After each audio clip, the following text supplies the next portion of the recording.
కుంభరాశి. కుంభరాశివారు 2025లో మిశ్రమ అదృష్టాన్ని అనుభవిస్తారు. మీరు అప్పుడప్పుడు సగటు ఫలితాల కంటే మెరుగైన ఫలితాలను సాధించవచ్చు. ఒకవైపు మొదటి ఇంట్లో శని ప్రభావం మార్చ తర్వాత క్షీణిస్తుంది. ఇది మీకు మరింత శక్తివంతంగా మరియు శక్తివంతంగా అనుభూతి చెందడానికి సహాయపడుతుంది. మీరు అసంపూర్తిగా ఉన్న పనులను వేగవంతం చేయగల సామర్థ్యాన్ని కలిగి ఉంటారు. ప్రయాణం మీకు ప్రయోజనాలను కూడా అందిస్తుంది. మే తరువాత మొదటి ఇంట్లో రాహువు సంచరించడం వల్ల మరోసారి అదే సమస్యలు తలెత్తవచ్చు. సమస్యల స్వభావం అయితే స్వల్పంగా మరియు చిన్నదిగా కొనసాగవచ్చు.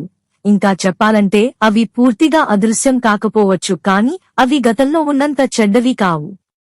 మీ ఆరోగ్యాన్ని చూసుకోవడం అలాగే మీ నిజమైన శక్తికి అనుగుణంగా పనిచేయడం అర్థం. ఇది మీ ఆరోగ్యాన్ని సానుకూల పద్ధతిలో నిర్వహిస్తుంది, అలాగే మీ పనిని క్రమంగా పూర్తి చేయడంలో మీకు సహాయపడుతుంది. ఈ సంవత్సరం మీ తల్లి ఆరోగ్యాన్ని పర్యవేక్షించడం చాలా ముఖ్యం. మే మధ్యకాలం తర్వాత బృహస్పతి మీకు అనుకూలమైన స్థితిలో ఉంటాడు, వివిధ ప్రయత్నాలలో విజయం సాధించడంలో మీకు సహాయం చేస్తాడు.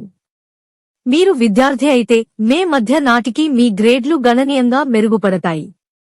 ఈ బృహస్పతి సంచారం నుండి ప్రేమ సంబంధాలు కూడా ప్రయోజనం పొందుతాయి.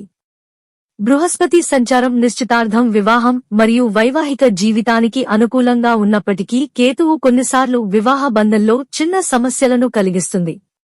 కాబట్టి బృహస్పతి ఆ సమస్యలను తొలగించడానికి ప్రయత్నిస్తాడు. సమస్యలు తలెత్తుతాయి కానీ త్వరగా పరిష్కరించబడతాయని ఇది సూచిస్తుంది. ఇదే విధంగా పని, వ్యాపారం, ఉద్యోగం మొదలైన వాటిలో చిన్న చిన్న తేడాలు వచ్చినా కూడా పనులు ఎడతెరిపి లేకుండా సాగుతాయి. మీరు ఈ సంవత్సరం వివిధ రంగాలలో చిన్న సమస్యలను ఎదుర్కోవచ్చు, కానీ కష్టపడి ఇంకా ఆలోచనాత్మకంగా ప్రిపరేషన్ చేసుకుంటే మీరు వాటిని దాటి విజయం సాధించగలరు. పరిహారం: మేడలో వెండి గొలుసు ధరించడం శుభప్రదం.